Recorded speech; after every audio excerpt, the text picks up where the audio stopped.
I'm going to show you my new method to quickly get this textured grain shading in After Effects.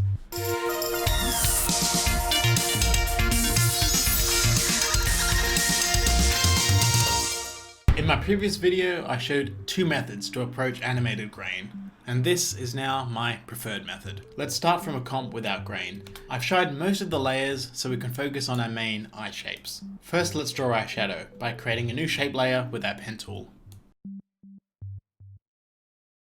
And let's parent that to our main eye layer, so now they move as one. Now let's add the Set Matte effect, and select Take Matte from Eye Main in this drop-down menu. This is a great way to use a matte without creating additional layers, but both layers do have to have Continuously Rasterize selected down here. Otherwise it won't work how you want it to, and you might have to use an alpha matte instead. And now we're going to add the Roughen Edges effect. I learnt this method from Bernd Bussard, an amazing designer and animator I worked with while freelancing at Buck Sydney. Check out his work, he is brilliant. And we're going to increase the border way up to 150. And it's going to look like garbage, so don't panic yet. We need to drag this Roughen Edges effect above Set Matte in the effect stack. So now it's only roughening the edges of the shape and not of the matte as well. And now let's take the scale down from 100 right down to 10. Now that's starting to look better. Let's move our shape a bit more inwards as well, so we get more of that black visible. Now you can bump up the scale to increase the coarseness of the grain. You can go as high as you want. Under 20 I think is pretty good. I do like it really fine, so I'm going to stick with it at 10. And you can also change the style of the grain by changing the edge type to maybe spiky to get a bit of a different result, or even a rusty. But let's stick with a roughen for now. Now if you want to add more contrast to this gradient that you have here, you can add a levels effect. And from here, select alpha from the channel drop-down menu, and then bring the outside handles in slightly to crush the alpha channel. And we can adjust our border as well to make that a bit larger.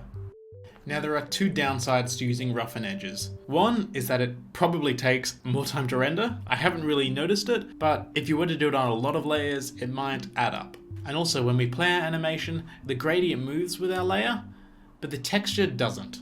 And I don't quite like how that looks, so let's fix it. To fix that, we are going to add a boil, which animates the grain every few frames. This technique I learnt from a comment by Piece of Cake on my hand-drawn effects video.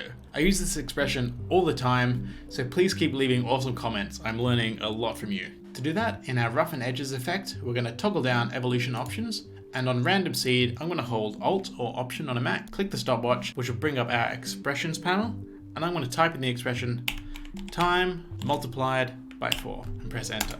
Now if we play it back, every 4 frames or so, we'll get a new random seed and our grain texture will change. And to me, that looks much better. You can increase the number you're multiplying by if you'd like it to go faster.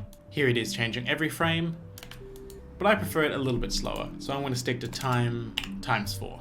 And to get an additional rim light on this shape, all we need to do is duplicate this grain shading layer by pressing Ctrl D, change its fill to something like white, and then with our pen tool selected, drag our path out to create a new shape. And then also let's decrease the border down to maybe 100, maybe even 50. And there we are. And once we add another layer to the iris and a few other appendages, we're done. Grainy goodness all over. Be sure to check out my looping textures video to how to get this speckly overlay texture as well for the background. I've made a short playlist of some related videos that I think you'll enjoy if you've made it this far. I'll see you in the next video, and please consider subscribing if you'd like more of these videos every week.